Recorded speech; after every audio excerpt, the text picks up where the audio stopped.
need a haircut, actually. It's too long. Out of control, you hippie. You're trying to stream? Yes, I am streaming right now. Should be, at least. Thank you very much. I appreciate it because I don't have a big audience, as you know, and you do, so it's fun. It's fun for me. Yeah,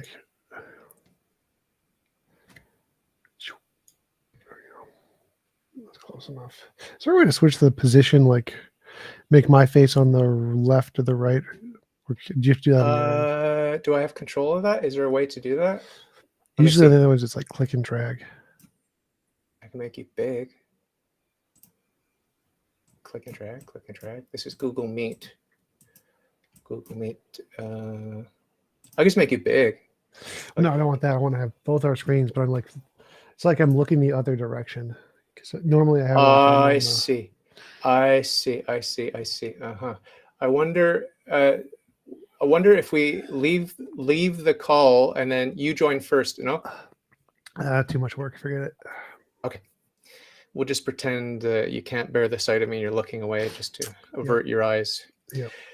So do you remember chatting with me in 2019 in February and May? Do you have a vague recollection of that? Yes, but you looked very much more like a black box with some white letters on it.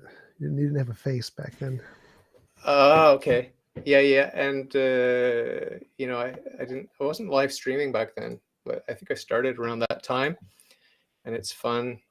I like the sloppiness of real conversation, and we didn't prepare anything today, but I thought we'd just chit chat. I watched your Rebecca Davis interview. I'm a huge fan. I just like her because I find her attractive, beautiful, and pleasant and nice, and I just like her energy. And we disagree about a lot of stuff, obviously, but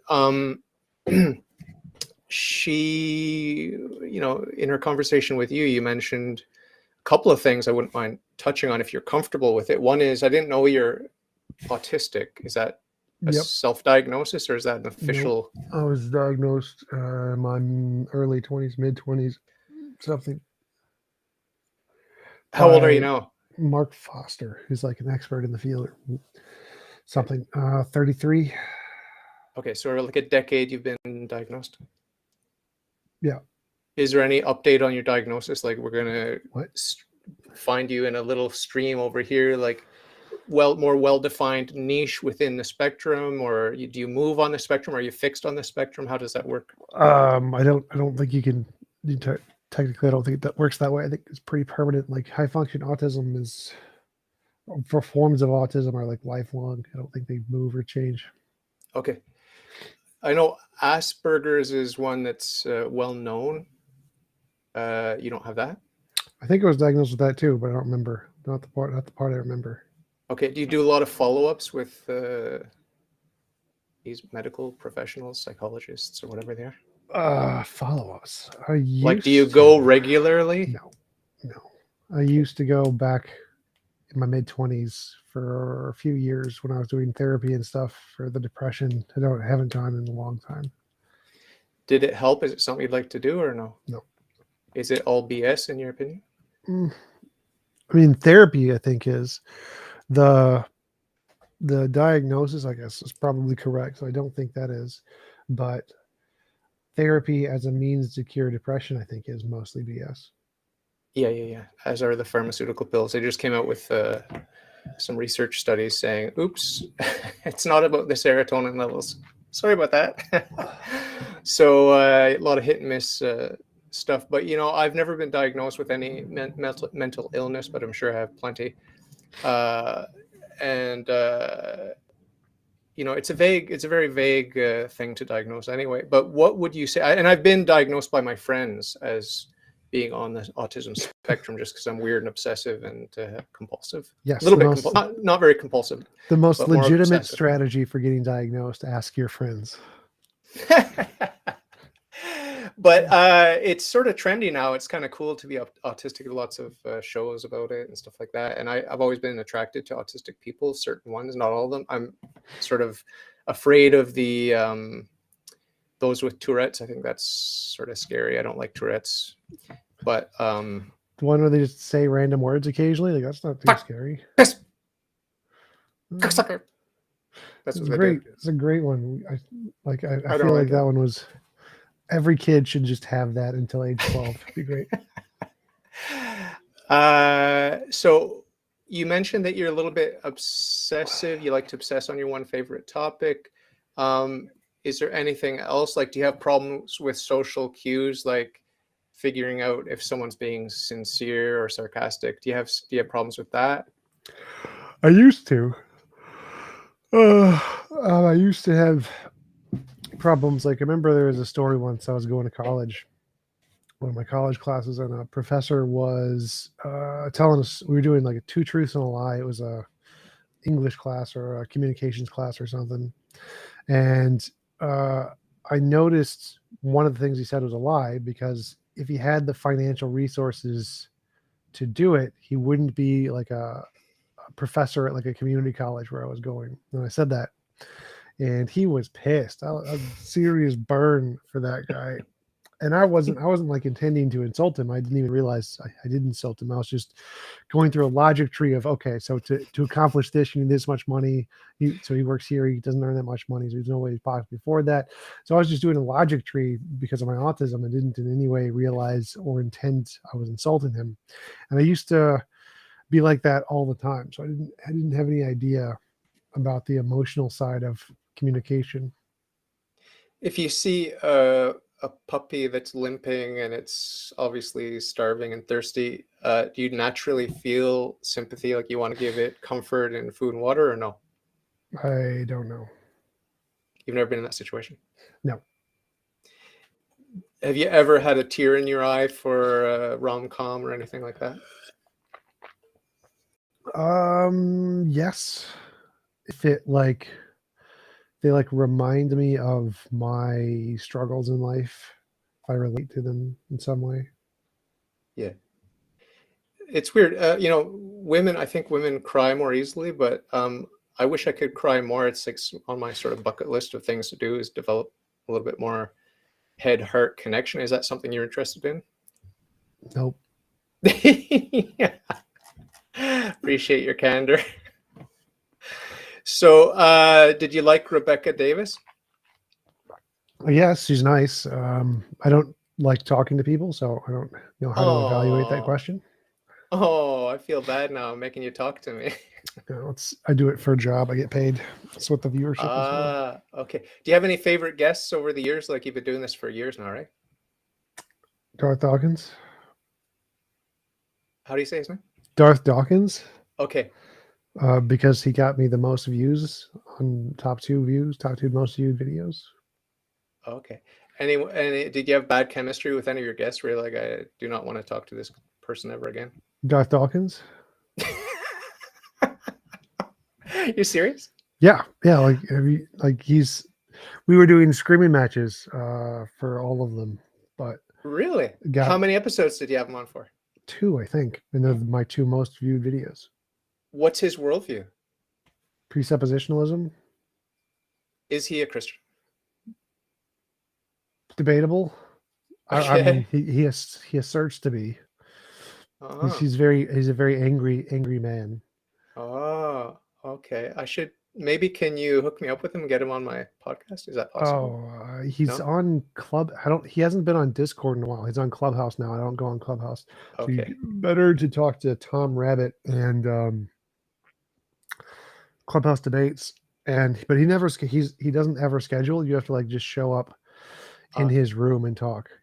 I see. Okay, okay.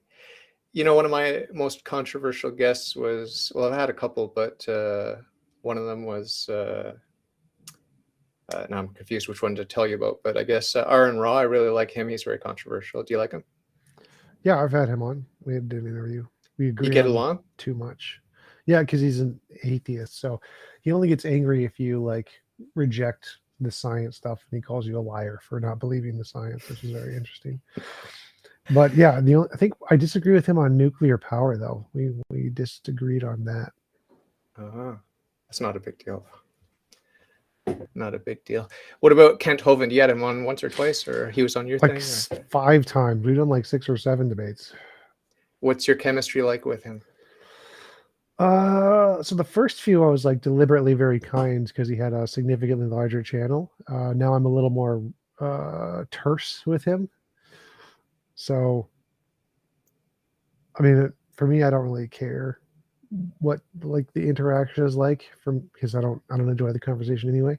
But I think it's more fun when I'm more terse with him. Like the debate I did, the very newest one was, I think I was too terse. I think the one before this one was the best one where I was doing, can you get a non-kint from a kint? That one was probably the best one. You mentioned also with Rebecca, because I don't watch a lot of online content, so I don't watch a lot of your content or anyone else's content. I just don't enjoy watching videos. But I've got listeners and followers of my podcast, not very many, but they all send me videos and stuff. It's like if I wanted to watch videos, I'd have an endless stream of stuff to watch, but I just don't enjoy it too much. But Rebecca did mention that, or you mentioned when you were talking to Rebecca that you had a girlfriend and she was super hot and then she dumped you. Is that too painful to talk about that? I guess I have no idea. Like, I mean, what was it like having a super hot girlfriend? Why did you like it? And why do you, the reason I'm asking this is because you don't enjoy talking to people, but your ex-girlfriend was presumably a person. So are there exceptions when you're getting nookie, or what's the deal there? Yeah, it's just because it's my special interest in autism, being with a model, and it's everything that matters to me, and so it makes everything more tolerable, more enjoyable. Okay, because when I heard you say that models were your interest, I thought you meant models of the universe and models of No, you're no, talking no, about. that shit's all boring. Okay. Okay, you're talking about runway models. Yes, Runway models. Instagram models. Oh, okay. Any household names of that I would recognize of chicks you think are hot? I have no idea. It's Ariana Grande, Amber Heard. Oh, really? Yeah, Okay. We have different tastes. But anyway, I was just interested in your social life. Like you don't enjoy talking to people, but women are people, and I guess there's more to a relationship than talk, though. So, yeah. and chicks aren't really into philosophy and religion and atheism and stuff like that. Not so sure about that one. Oh yeah, Yeah, I was I have watching like I have some. like 6 women in the audience right now. Oh, okay, cool. But But yeah, I was the type I'm into is typically not into those things. That's for sure. There you go. There you go. Yeah. I was just watching some chess. I'm not a great chess player, as I mentioned to you last time, but I do enjoy it. And I was watching some Magnus Carlsen stuff. And I just, for a moment, I just realized like the predominance of males in this great auditorium. It was just sort of overwhelming. And, I studied physics and it was a predominance of males in the physics department. And, you know, in philosophy departments. I've visited philosophy departments and it's predominantly males. Is that sexist for me to even make that observation, or is it just a coincidence that? Well, it's a fact, and there's people on the left. If there are facts that go against their narrative, they're going to call it sexist or racist or whatever, which I think is wrong. But yeah, it's true. Yeah, there are more men in different kinds of fields, specifically physics and chess and things. There are lots of women in chess. There's just significantly less than there are men. Yeah. And surprisingly, the women who do play chess are actually like really attractive. It's weird. It's like you just go to women chess, FID or FID for the women's chess. A lot of them are like really attractive. They got the Same good with like, genes. because I go to a chess club and the women who go to the chess club are like attractive. They're fit, intelligent, not like overweight or anything. It's really weird. Is that an option for you? Like a chess girl? Is that an option for you with your? No, they're not to my standards. Okay. You got high standards. What about race? Do you think Naomi Campbell was hot back when I she was don't even younger? know who that is. Supermodel, black. Is there a race thing where So they I have to don't be white? actual supermodels I don't find attractive. Like there's one was Miranda Kerr. Like she's like the only actual supermodel who I think Okay. is hot. Okay. I'm more into like the Instagram model type. I see. Girl next door, hot. Sure. Do they have fake boobs? Do you like fake boobs? No, I like small boobs. Yeah, me too. So, what about race? Is it a deal breaker if someone's got dark skin? Typically, I don't find like African American as attractive. I have gone on a few dates with some like really attractive, the most attractive African Americans I've ever seen, but I don't find the facial structure as attractive. Okay. Does that mean you're racist or no? Maybe, don't know, don't care. What beauty rating do you give yourself on a scale of 1 to 10, 10 being the hottest possible? 5, No, you're 6. 6. 6.5. 6.5.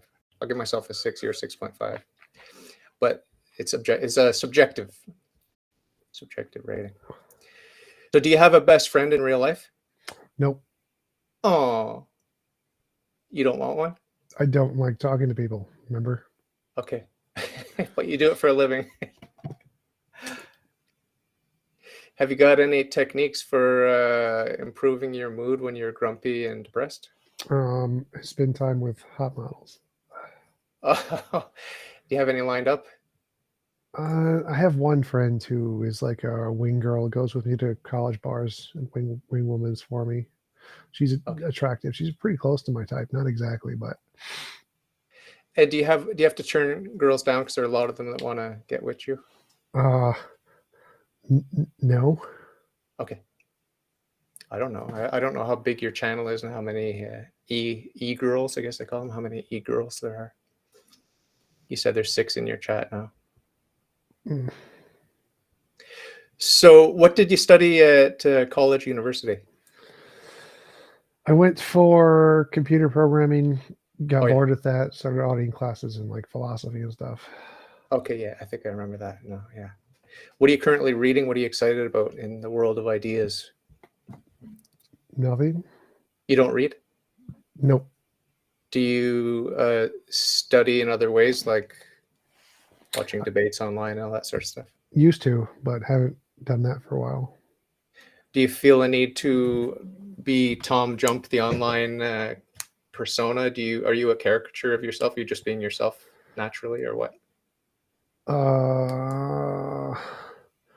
So being myself, like who I was deliberately, was never speak to anybody for like 20 something years. So in a way, it's a caricature. It's just a bunch of learned traits that are not like the essence of who I am. So in a way it is. And it's always painful every time you have an interview? Sort of. Not as much.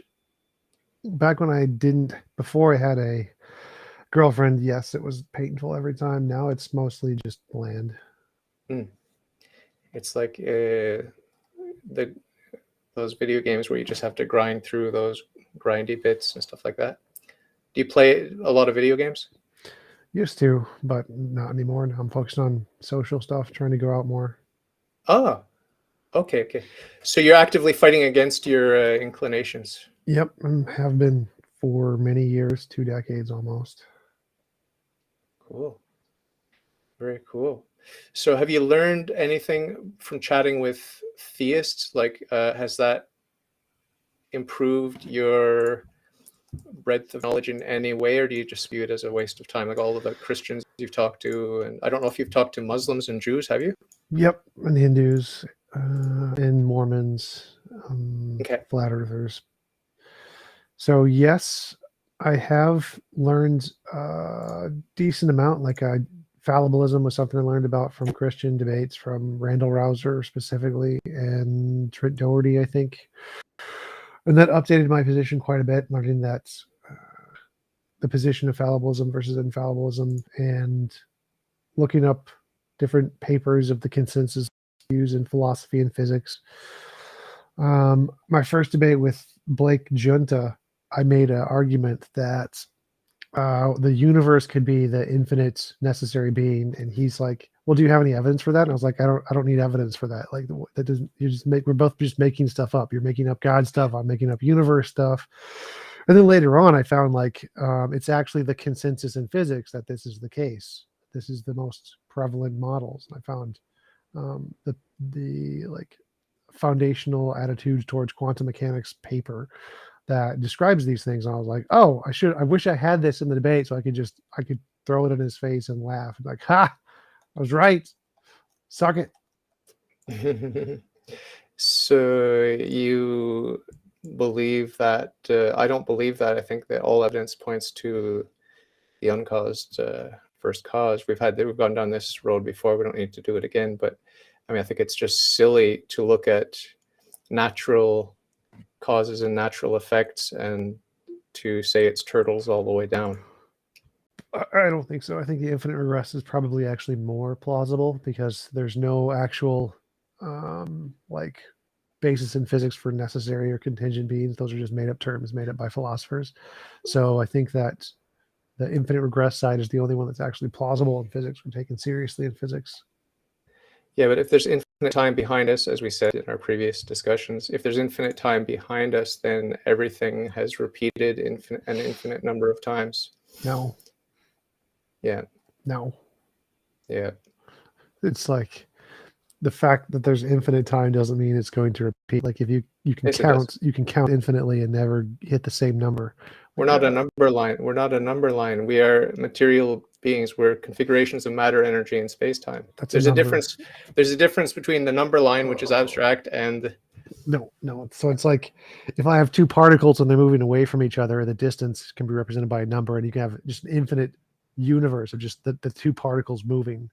Yeah, and those two particles are passing by situations that have occurred not only infinite times in the past, but infinite times in the present. There's repetition. There's repetition, and necessarily repetition. No. There's necessarily repetition. We don't have an infinite number of configurations of matter, energy, This was actually specifically addressed by Sean Carroll that there isn't a multiverse of just infinitely not repeating of everything because certain things don't repeat. It's not an infinite does not entail. Things don't repeat because things don't repeat. That's not an argument. It's like pi. The pi is a number. Pi is a number. Pi is a number. Right. So that's you can represent a number, and there's infinitely many series in the numbers, and none of them repeat. They never repeat. Yeah, that's a relation. That's a relation, and that relation is described with numbers that are a circle. Represents a circle. So numbers, even if they go on infinitely, don't have to repeat. Like numbers represent things. Numbers don't have to repeat. Numbers represent things in reality. Yeah, numbers represent relations, which means reality doesn't have to repeat. No, but the relations are what are we? Let's say I have infinite universes. One has one rock, two has two rocks, three has three rocks, four has four rocks. They don't have to repeat. You have infinitely many universes with a different number of rocks in each one. They don't have to repeat. Let's start with universe one that has one rock in it. Is there infinite time behind that rock? Sure. Okay, so there's infinite repetition of every scenario that ever evolved or changed in that world. Sure, in that one world, and you can have different worlds that don't have that. Because you must admit, you're forced to admit that there are limits on the possible number of configurations of matter, energy in space-time. You're forced to admit that. There's not. There's infinite. There's not a limit. So there are infinite, for example, with the color spectrum in the visible spectrum, right? You want to imagine some sort of fantasy land where we've got a new color. It's new and exciting, and no one's ever seen it because it's not in our local presentation of the universe and all this woo-woo nonsense. But the fact is that there are limitations in the configurations of matter, energy, space-time, and that's why in the visible spectrum we've only got the colors that we've got. Well, no. The fact that we see a specific range of colors doesn't mean those colors are determined or limited by the laws of physics. Like laws of physics could change and make different colors because colors are just a figment of our imagination. So yeah, we could definitely have a different spectrum of colors. So you believe? I mean, there actually is. So like women have there's a certain genetic modification in some women who have a fourth cone in their eye, and they literally see a different color. Okay, so because 4 is greater than 3, therefore there can be an infinite number of cones. Like, I mean, it just doesn't make sense. We're talking with a pretty finite number here. 3 cones versus 4 cones, and now you're going to extrapolate to infinite cones, infinite colors. Well, Give me a so break. Give me a break. there's no correlation between there's no necessary correlation between the colors we're seeing and the cones in our eyes. Like the universe can change those arbitrarily. There's no reason to think that there's a limit to the colors. And even if there were, the fact that you can only see like a specific range of colors doesn't mean that the universe is going to repeat in every respect. No, I'm using it as an illustration of the fact that the configurations of matter, energy, and space-time are limited, and the electromagnetic waves and radiation, no matter which part of the spectrum you want to look at, it's finite. It's finite. They're literally not. There's no limit to the number of laws of physics that can exist. You think the numbers of laws are limitless? Yes, you can just add in extra laws. There could be more laws that happen. Add one in. Add one in. Yes. Add one in. I'm asking you. Add one in. What? Like, let's see it. Okay, I'm going to add in a moral law of physics where morality is real. It's going to be the TJump law. There you go. Added a new law of physics. Okay, but it's just your fantasy. It's just a pure fantasy. It's not you. You can't add a law to nature. You can't. You can't, and I can't. What? So you're unable to. You're able to talk about it, Tom. You're able to fantasize like, hey, I could make a new law of nature. Yes, TJump law of add morality to physics. You can fantasize about that, but it's a fantasy. It's a fantasy. It's not reality. It's not reality. You just made it up. You just made it up. So if there's an infinite past, that doesn't mean the infinite past has all of the laws we currently have today. That's not what it means. There's no logical necessity that you don't have a reason. You don't have a reason because to say you just made it up. You have made up the idea that the infinite regress entails the same laws as today. That is something you have made up, and that isn't the case. We don't know what is entailed in the infinite past, other than the infinite past. The infinite past may have changes in the laws of physics, or new laws of physics, or less laws of physics. Infinite past does not mean all things must remain the same as what we measure today in our universe. No one even thinks that's the case. Time and space began at the Big Bang, and something else preceded it. Time and space are emergent. That's the consensus in physics. So no one thinks that the laws of physics, as they are today, have always been the case. Gravity used to be repulsive at the early universe. Goose early universe inflation. Nobody thinks the laws of physics, as they are today, have been the same past eternally. It's not a thing. Yeah, but the fact that we live in a well-ordered cosmos, that's what cosmos means, well-ordered universe. The fact that we could do natural science, the fact that it's well-ordered means that it's always been well-ordered, period. It's always been well-ordered. Therefore, that doesn't follow. Yes, it does follow. Like it does follow. Oh, like it could literally have just been complete randomness prior to the Big Bang. And there is no randomness. There's no such thing as randomness. That's you're positing now uncaused effects, Tom. Yes, which are also the consensus in physics. Effects. Literally the consensus in physics. You're giving way too much respect to these atheistic morons. Way too much. Stephen Hawking and Sean Carroll. He's a moron. He's a moron. They're morons. They're morons because they don't understand philosophy. They don't understand metaphysics. Yes, the physicists who've literally measured it and have testable predictions that confirm randomness, they're morons. Yeah, well, you could be good at natural science and really bad at philosophy. That's just the way it is. Pick up a popular science book from the last century and just read the nonsense that the layers of interpretation and woo-woo that they're piling on top of good, clean, empirical science. The science is good. The science is good. The fantasy world that they live in, where there's no God and the science is good, but the implications of the science not good. The false implications. The false implications. The false implications. How can you tell which ones are the false ones? Because you're just making stuff up too. Metaphysics.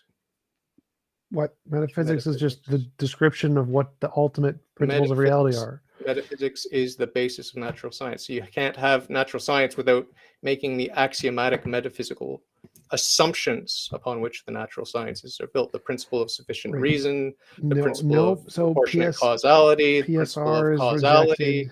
PSR is rejected by the majority of philosophers. It's not taken seriously. Humans are free to reject whatever they want. They can say a man is a woman is a man, and I can identify as a pink cow if I want to, and that I'll get applauded for that. I'll get promoted at every step. because that's the crazy world we live in. But you need to have yourself grounded in something other than just the spirit of the age, which is demonic and confused. We need It's metaphysics. We more need that the metaphysical. PSR is dumb. It doesn't make sense. In physics, it has no basis. No one in physics takes the PSR seriously. In philosophy, it's been debunked by basic the logical possibility of brute facts. There's easy ways to debunk the PSR. It's not, which is why the majority of philosophers don't accept it. If you want to argue for uncaused effects and you want to argue against the PSR, then you're arguing against natural science, period. No, literally not. Okay, so give me your elevator pitch for the PSR is not universally valid. Brute facts are logically possible. That's a good one. I like that one. Second one, randomness has been confirmed as a law of physics. That one also, that's also a good one. So both physics and philosophy both debunk the PSR, which is why, like, I think less, it's like 31% or something of philosophers accept the PSR, like a third of philosophers. The remnant, yeah. Remnant. You ever read the Old Testament? Yes, multiple times. I read it all the time. I love the part of the bears killing the kids for making fun of the bald guy. Epic philosophy in that book. There's always a remnant. Don't go with the herd, the stiff-necked herd. Don't go with the herd. The PSR is the principle of sufficient reason, Logan. That's what we're referring to. Principle of sufficient reason. So let's say that you're a scientist in a laboratory. Okay, I can prove the PSR very quickly and easily here to you, using common sense. So you're a laboratory technician. I can prove the universal validity of the PSR using common sense in 2 minutes. Common sense, the greatest proof of universal metaphysics ever. Well, you be the judge. You be the judge. I'm going to place you in a hypothetical situation, and you be the judge. Okay, so you're in a lab with your lab coat, and you're doing chemistry or physics or whatever. You're doing your experiment, and you observe something, and your colleagues all say, "Hey, I wonder what happened. I wonder what the cause is for that. I wonder what the reason is for this phenomenon we've observed." And you just turn and say, "It's just a brute fact. Don't worry about it. Don't look into it, whatever." Are you a better scientist or a worse scientist than your colleagues who say, "No, there must be a reason. There must be a cause for this effect we've observed"? Who's the better scientist? You with your brute fact, or the common sense scientists who say, "No, there's a reason for this. There's a cause of this effect. Let's try to discover what it is"?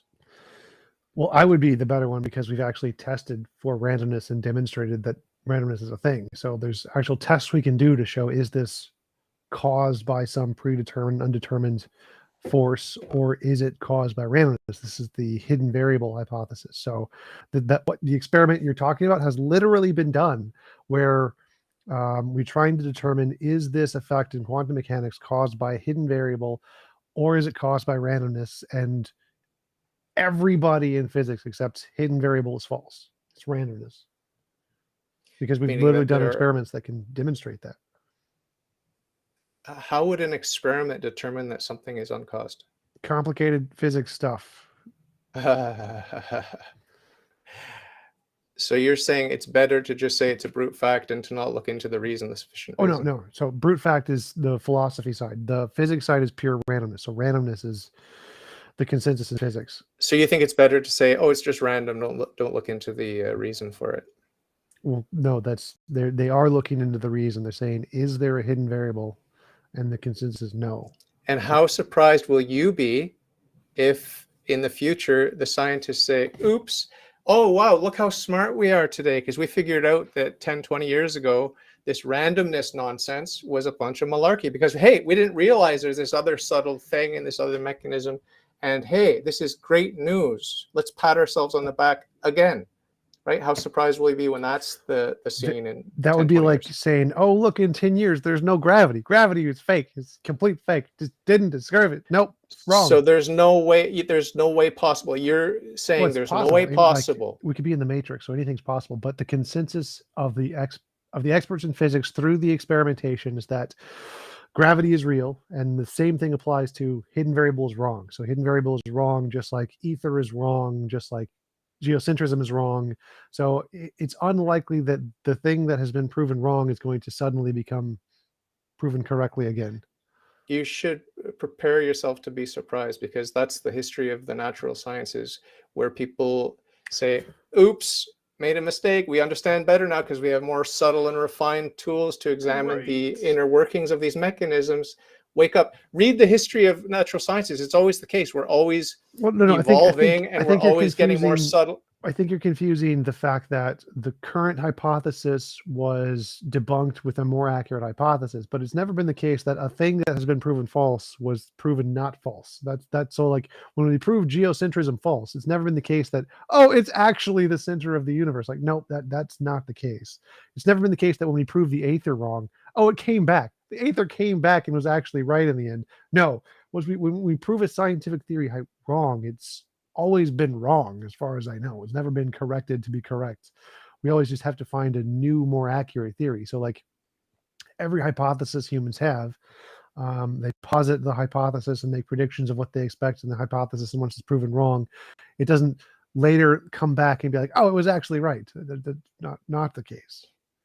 What I'm talking about is ignorance, saying because randomness is nothing but an admission of ignorance. Ignorance can be replaced with knowledge, and our scientific techniques and our instruments can become more delicate and refined, and we can reach deeper into the atomic structure and examine the configurations of matter, energy, and space-time.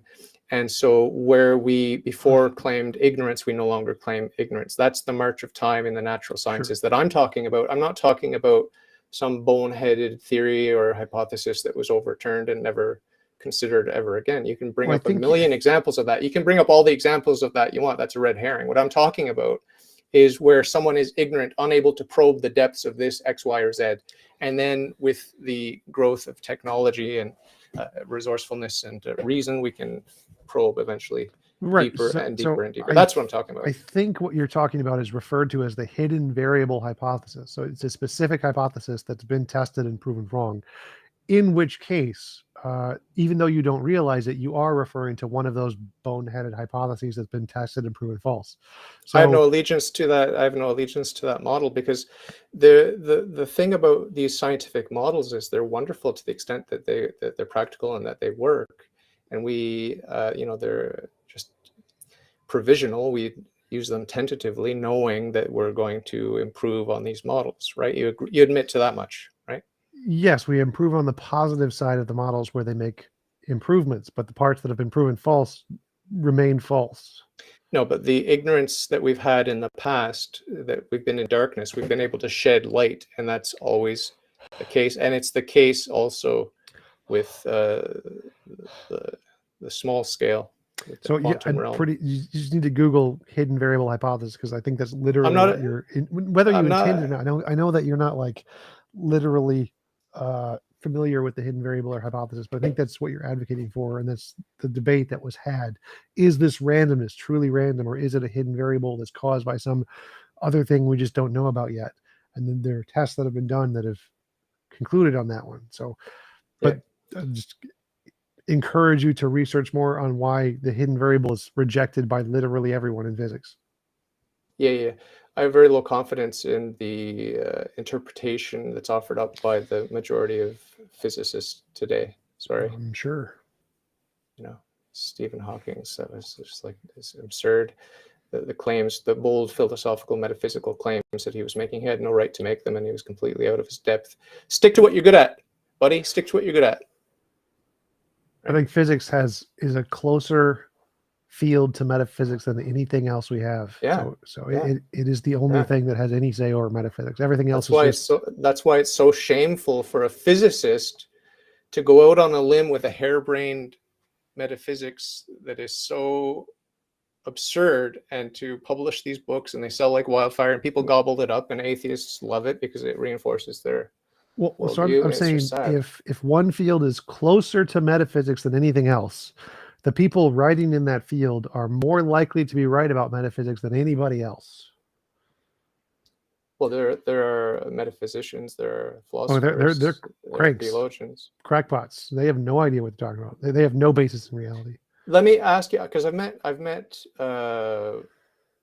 established physicists and PhDs and all kinds of people. I've talked to them, And some of them, surprisingly, do not believe that 1 + 1 = 2. Do you have the opinion that 1 + 1 = 2? Yes or no? In taxicab math, yeah, there's different versions of math where that's not the case. I mean, depends on what you mean. Are you talking about like in a nominalist sense where there are no like universals and that is simply a descriptive language? Because that's the consensus. Like Stanford Encyclopedia of Philosophy, math and logic are formal languages.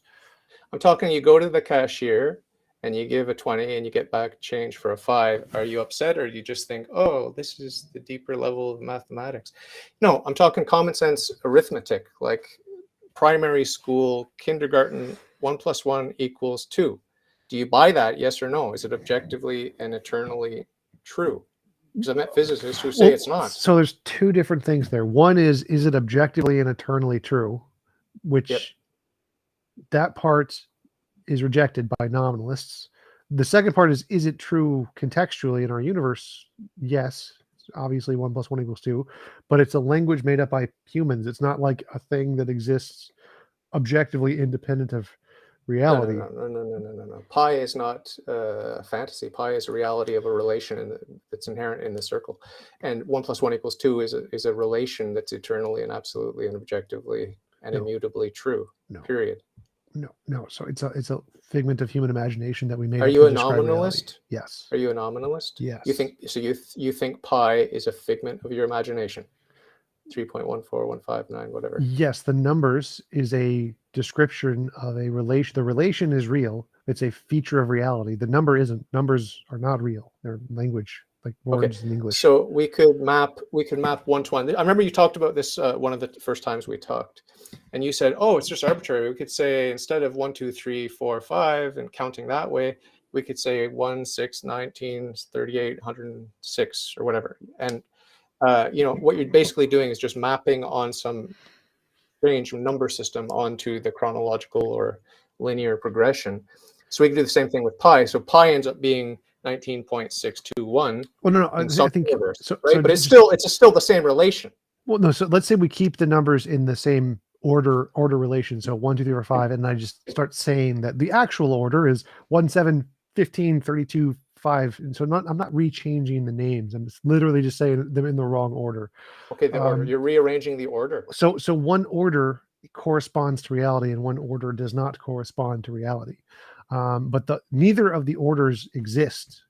They're just descriptions. So like if I say the sky is blue, that corresponds to reality. If I say the sky is magenta, it does not correspond to reality, or at least not right now. And so those sentences, neither of those sentences are more real than the other sentence. They're both just things we made up in our head, language, figments of language.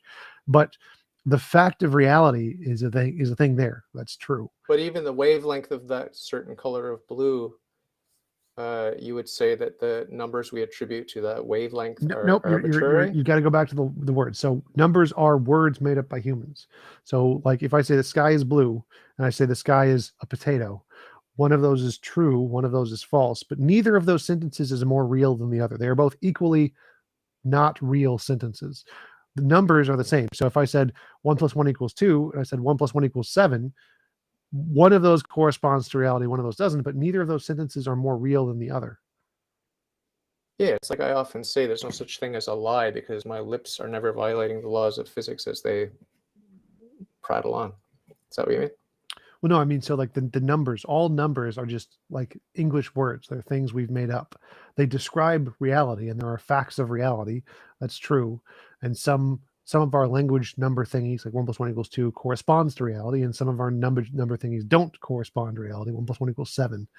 But what most like philosophers and physicists mean when they say that 1 + 1 does not inherently or universally mean equal 2 isn't that it doesn't describe reality. It's that the numbers don't exist. It's a language of human figment of our imagination. You can use taxicab math, in which case 1 = 0. There's different languages of math that we can use, and they don't. What matters is do they correspond to reality, not do they objectively exist. Let's say we've got a written test for children, and it's like, okay, let's say you've seen those blocks, like a square block, the cube, the ball, the cylinder, whatever, and we've got different cutouts, and there's only one appropriate slot to fit in that little cube into.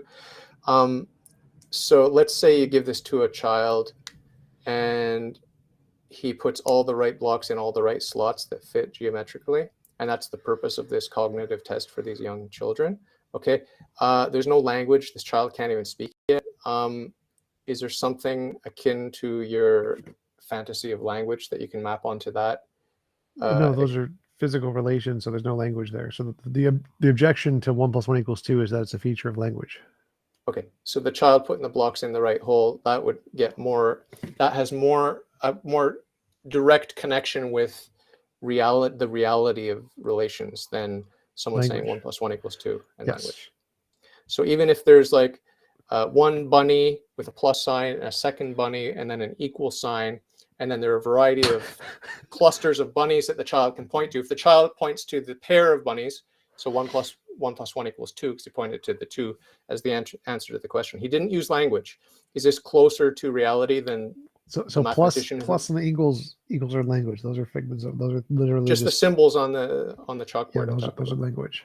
So it's language, whether written or spoken or whatever. Symbols. Yeah, it's literally language. It's like literally like a comma or a period or an exclamation point. Math or a bunny. A bunny. Bunny is like an object. So, but if you have a picture, okay, sure. You don't have a plus sign, you don't have an equal sign. You just, on one side you have 2 bunnies. On the other side of this panel, you've got different groupings of bunnies, including a pair of bunnies, which is 2 bunnies. The child points to the 2 bunnies, he gets the gold star. Is there language involved in that? Because there's a picture of bunnies. Picture of bunnies? I mean, I don't know. Is that language? I don't know. I don't understand what you even just said there. Like pictures of bunnies are pictures of bunnies. There's not necessarily a language there. No. I'm trying to get past language. I'm trying to get past language because language is a stumbling block for you. Well, yeah. So when you said there are physicists who say 1 + 1 doesn't universally mean 2, what they're objecting to is the language part, not the relations part. We agree the relations in reality are relations in reality, but the only part that we object to is the language part. So yes, relations in reality are true. Yes. Yes, eternally, absolutely, objectively, and immutably. Sort of. Okay, so if you're willing to admit that, I don't know why you're not a monotheist, because God is that standard of truth and goodness by which you judge. Because that's gibberish. So like the fact that there are relations in reality doesn't mean there's a God. Well, there are many reasons why we know with certainty there's a God, but what I'm saying about you psychologically, right now is the fact that you're willing to admit that there's an eternal, absolute, objective reality. Yeah, everyone thinks that. Most people think that. And when you make a moral judgment, I don't know if you make moral judgments because you're a nominalist, but if you do make moral judgments. Yes. I think it's a law of physics, like any other law of physics. Morality is a thing in reality. You keep campaigning for that, but when you make a judgment, a moral judgment, is the standard of goodness a standard which is subjective and mired in relativism? No, it's like temporary, law of physics. Or is it? Oh, it is a law of physics. Yeah, you're not being silly. No, it's literally moral naturalism. So when you smirk, you're only smirking because you copyrighted this idea. That's why. I wish. No, it's moral naturalism. Just Google Stanford Encyclopedia of Philosophy, moral naturalism. It's not original to me, unfortunately. I wish it was. You're just delighted by it. I don't like. If you're referring to my smirking, I think it was to what you were saying earlier. I don't remember what it was bunnies. Exactly. Yeah, the bunnies was funny, and I think I forget what it was. So, you said something about the God thing. Like we have proofs of absolute certainty that we can know for God. That's the smirky thing where I think that's funny. That's well, yeah, because it's not bunnies all the way down. It can't be bunnies all the way down. Sure it can. So talk to me about this. If you're not too bored with it, talk to me about the domain of physics called morality. Just because I'm completely ignorant about that. I had no idea. Well, yeah, I'm a materialist, naturalist, so I think that everything is physical stuff. So morality could either be something fundamental like the law of gravity, or it could be a higher order emergent property that comes about as a specific pattern from the other laws of physics. So either way, morality would be a product of physical stuff, and it could be objective. Okay. Do you prefer that it's unchanging and eternal and objective and absolute, or do you prefer that it just keeps giving us moving goalposts so that you're wrong this week. The moral rules change, buddy. Get with Yes, the I think times. it's Which do you prefer? unchanging. It's a relation like mathematics kind of a Okay. thing. Wow. Wow, you're not far from the kingdom, my friend. Yes, except mine doesn't drown babies. My prayers have been answered. So, as an atheist, materialist guy, is prayer real? Is prayer something you engage No. in because of the morality of this material universe? No, prayer doesn't work. We've tested that. We have experiments on that. Prayer definitely doesn't work. And when you say we've tested it, it means your little prayers didn't come true when you were a child and you're angry at God. No, I mean, or like what there's is actually been dozens of scientific studies done on prayer and the effectiveness of prayer studies, and they literally don't work. Prayer works 100% of the time, but you know, if you're praying, Prayer if you're works. Okay. 100%, 100%. I pray for a gold brick to fall Yeah. and land on your keyboard right now. I'll tell you God's answer right now. No. No. Bang! You got your answer right away. Bang! No. Message from God, directly from God. No, Tom, no. No. So by Boom. works, you mean God gives an answer? Is that what you mean by works here? What do you mean works? Well, you said prayer works, so that was your statement. Yeah, Prayer well, it's all about works. garbage in, garbage out. Garbage in, garbage out. Just like I have a keyboard, I have a computer, and I can write a program. It could be a good program that works because it's in accordance with God's will and with the nature of things, or it could just be a bunch of nonsense. And we'll get back garbage in, garbage out. So your garbage prayer got an answer. No, that's the answer. Get in line with the will of God, and your prayers will be answered with a yes or a maybe or maybe later. So if the will of God is that the universe does what the universe does, and I pray that it changes in some way, then all of my prayers are going to be the Geigo thing you said, and nothing's going to happen. But if I pray that the universe does exactly what it's already going to do, then it's going to work in this case because nothing's going to happen. So yeah, but we have free will. We have free will. What does that have to do with prayer working? The question is does that prayer work? That means that prayer is not moot. Prayer is not useless because, hey, guess what? We can affect the future. Our choices can affect the future. Our choices can affect the future.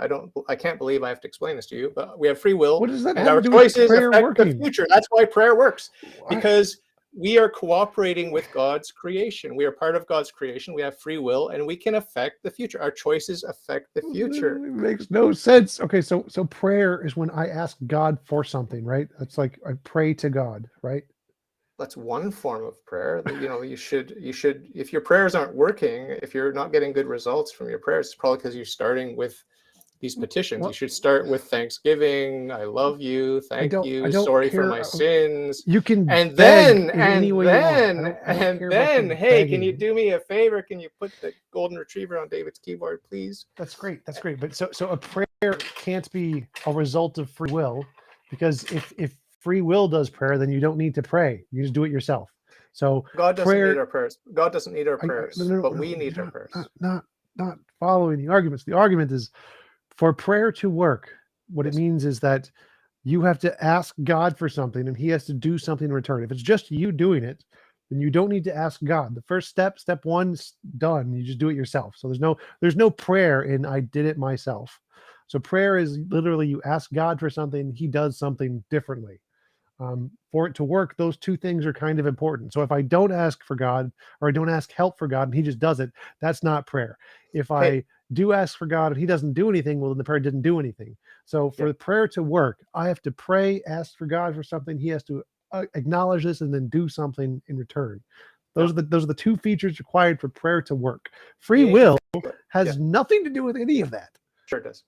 We need to freely choose to ask God to help us with the stuff we want help with. Like, for example, when I asked you to give me Darth Dawkins' contact information, it's like, yeah, I can go look it up myself, whatever. But it's like you know him, so there's like an opportunity for me to use your connection and get me a connection with this guy. Didn't pan out. The answer was basically no, do it yourself. But I accept that. But it's the same thing with anything. We have free will. We can ask those around us to help us. Like, hey, you have access to your workplace. You work somewhere that has a lot of, you work at the library, can you get me in there? Even though it's a very secretive library, can you get me in there? And the guy will say yes or no, right? So it's that relationship thing. It's like we have friends in high places, and we can open a lot of doors. And God is our friend in a high place, and he can open those doors if we ask him.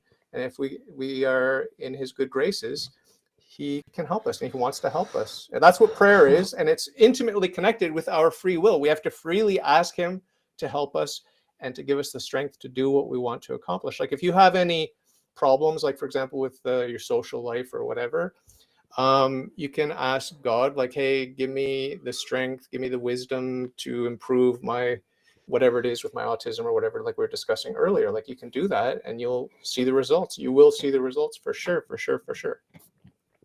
Okay, that has nothing to do with my question, but okay. Super chat from P. Bathulu. If we can affect the future, does the deity know the outcome beforehand? If the deity does know the outcome beforehand, then it's not an effect on the future. Well, to say it's beforehand is to completely miss the point of eternity. God is not spatio-temporal. He's not a creature. He's the creator of space-time. He's outside of space-time. He is not waiting for the future and looking back on the past. He sees all time. He's the master of time. He's the architect of space-time, right? So it's not like God sees it beforehand. God sees everything past, present, and future as the eternal present, right? But we are free. We are spatio-temporal creatures. We can make choices that affect our journey, our pilgrimage here in this fallen but beautiful world. So you really need to make a distinction. Don't make a category, Eric. God's not just a big man in the sky with a past, present, and future. He's the creator of space-time. So the question is can we affect the future? And if God already knows the future, then we can't change it because it's already the way God knows it's going to be. God sees right now the future choices that I will make and the future consequences of the choices that I'll make and the future choices that are based on the consequences of the choices that I made and so on and so forth. Can I change those? I want to change the order of those. Yes. So God knows it, and then I change it, which means it was false, which means he doesn't know it. The changes, he knows all the changes. No. So I'm saying all of those things. I want to change the things he knows.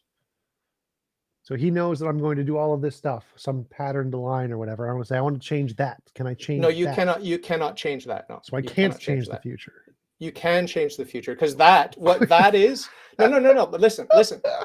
You're not getting it. Maybe you're trying not to understand it, but it's very simple. We can affect the future, and the effect we have on the future is called, wait for it, it's called the future. That's the future. There's only one future. There are no multiverses. So there's one future. If I ask, can I change the future? And you're saying, yes, what you're doing is called the future. That's called a contradiction, because the question I'm asking is, can I change that thing? Not do the thing as it is now. So if I'm doing the thing as it is now, that's the future. And I want to say, I want to change that so it isn't that. So the whole question is here is the line of the future that God knows, and I want to change that. And you're saying, well, you can change that by doing it. That's literally not the question. Yeah. What God is looking at is the final version of the sculpture that you're working on right now. And you're free to sculpt this way or that way, and you can change your mind 1,000,000 times per second if you have the CPU power in your brain. You can change all you want.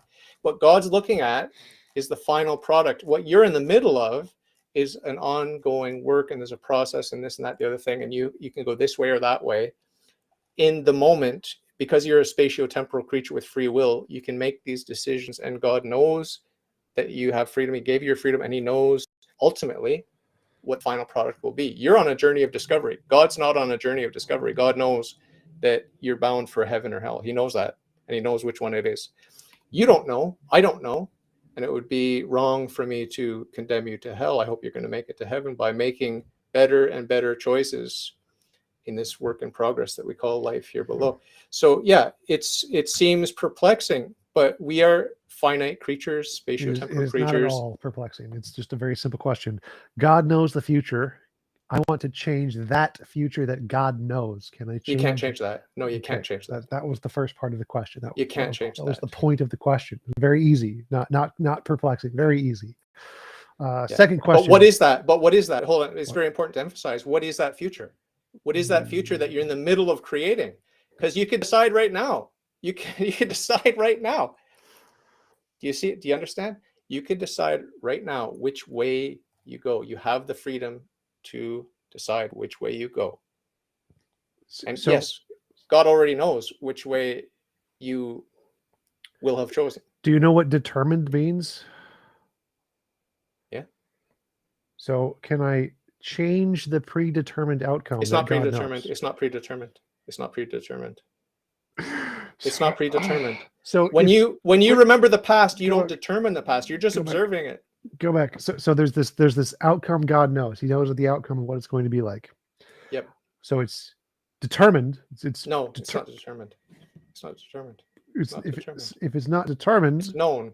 It's known. It's not determined. those are synonyms. Those are the same No, thing. no, It can't be known and not be determined. Those are synonyms. Okay, watch very carefully. Watch very carefully. Watch this. Watch. What did I just do? Drink water. Yeah, you know about that, right? Did you cause that? No. Yeah. So you have the knowledge, but you did not determine it. Period. Same thing with Right. God. I Same thing with God. I obviously Same thing didn't- with God. I don't care if God determined it. That's a different question. Obviously, he did. He had to create everything. But if God knows it's going to happen, and there's no way to make it not happen at time X, and it's going to happen at time X, reality has determined at time X this event will happen. It's determined in reality. No, because you're thinking about God as being spatio-temporal, looking forward, like, hey, I'm looking forward to what's going to be the future. That's irrelevant to the argument. It doesn't matter if God is spatio-temporal or not. God could literally be outside of space-time, and B theory of time could be true. I don't care. If something is necessarily going to happen at time X and there's no way for me to change it. It's not necessary. That's the thing. You have the choice. You have the choice. You shape your future, and God sees the shape that you shaped it as. You chose to shape it, and he sees the shape. Let's go back to necessary. So it's not necessary. God knows all the things in the future are going to happen. Is there a way to change the things that God knows are going to happen? Or is it necessary? Is this necessarily going to happen the way God knows it? Or is there a way to change it so it's not necessarily going to happen the way God knows it? No, it's an absolute, eternal, immutable necessary fact. Is that what are those all synonyms with the word necessary? Because they sound like it's only necessary. It's only necessary from the point of view of eternity. It's only necessary from the point of view of eternity. Is it necessary? That's the point. It's necessarily all the case. Words of all uses of the word necessary entail from the universe's perspective. Right. But when I took that drink of water and you saw it and you knew it in retrospect, you didn't cause it. I was free to take that drink of water. I took it, and now it's fixed. It's fixed. That's reality. That's part of reality. It's an eternal truth now. It's an objective truth. It's an absolute truth that I took that drink of water. I freely chose to take that drink of water at that particular time. So that's where the contradiction is that if it's determined, you didn't have a choice. You couldn't not do it because free will means could it have been otherwise? Could it have been otherwise? If it's necessary, if it's in the universe's perspective, it's going to happen one way or the other, and there's no way to change it, then it could not have been otherwise. I could have chosen otherwise, but I didn't. I chose that. I chose to illustrate my point by drinking the water. Debunked that. I have debunked that. Next question. If a deity is on the outside looking into reality, how does it affect reality at points within reality? God is immanent. He's truly immanent, truly transcendent. How does he affect reality? He sustains reality. He created reality. He sustains reality. Nothing can happen without God's support, without sustaining it. Right? So it's like literally everything, all the fancy physics and science and quantum stuff that you atheists love and admire so much is the activity of the angels. They're in there doing their thing. That's what I believe. That's not official church teaching. That's just what I believe. Okay. The angels dancing on the head of a pin. All right. So Randolph asks, if God can't change the future, then he's not all powerful. He could do what he wants to do, but he chose to give us free will. So he's not in time. He's not in time. He's not in time. He's not in time. His will is always done. His will is always done. And part of his will was to create creatures and creation and to give the human creatures free will and reason. So can God change the future that he knows is going to happen? No, of course not. That would be a complete contradiction. That would be like that God can't lift a stone. He didn't create a stone too heavy for him to lift or whatever. It's just like there's no weakness in God. There's no weakness where God's going to change his mind or where God's going to second guess himself. There's no weakness in God where he can't lift a stone that he created. There's no weakness or imperfection in God where he'll be angry or repent or anything like that, even though there's plenty of talk in the Bible about these whatever. God can't do basic stuff. Got it. God's not a big man in the sky. God is God. So don't make the category mistake. God is infinitely perfect in every pure perfection. And eternity, he sees creation from the beginning to the end, from the beginning of time when he created space-time to the end, the second coming of Christ, and all eternity outside of space-time. And he's sitting there looking at this object, which is all of space-time. And he can't change it. Can't? Yeah, you said he can't go against his nature, and his nature is to leave it the way it is. Therefore, he can't change it. Yeah, he will not contradict his own will. His will was to create creation and to create creatures, including rational, free creatures. Right. So God can't change anything that his will doesn't determine to happen. He does not contradict himself. That would be a weakness, not a strength. He can't.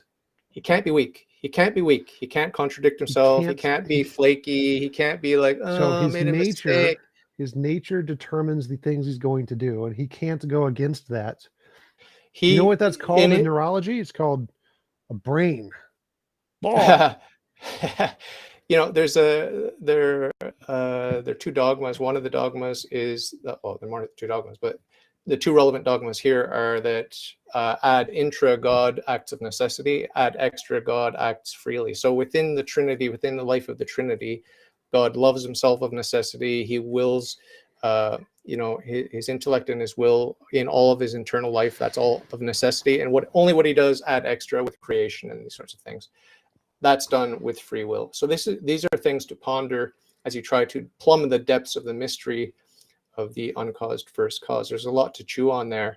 And sounds like a brain. Sounds like literally just neurology. Oh, the core of your being can't be changed because it's determined by your physical nature. Oh God. It's much deeper than that. It's much deeper because the brain is here today, gone tomorrow, and constantly in flux. So he has a magically eternal brain that is determined just like our brains are determined. Okay. No, he's pure spirit, no material. Spirit brain. Okay, he has a spirit brain. He's part of matter energy. He's not a configuration of matter energy in space-time. That's great. Okay. So P.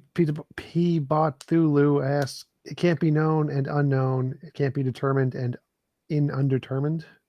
Yes, it does sound like a contradiction. It's known, but it's determined only in the sense that God gave us free will and he allows us to exercise our free will. And that work that's in progress now, because we are in space-time now, we're all doing this project called life and we're making choices moment to moment. And some people mess up and then they self-correct. Some people are going really well and then they mess up. It's a wild journey, life, right? And God is determined that we have free will and intellect, and we can make these choices. But at the end of the day, at the end of time, it is what it is. Hey, you made your bed. Now you got to lie in it. Yes, period. God has determined that we have free will. I love it. That's right. Not a contradiction. He has willed it. But he can't change his will. It's just... Yeah, we have free will, and that's a fact. That's an established fact. He's not going to change his mind.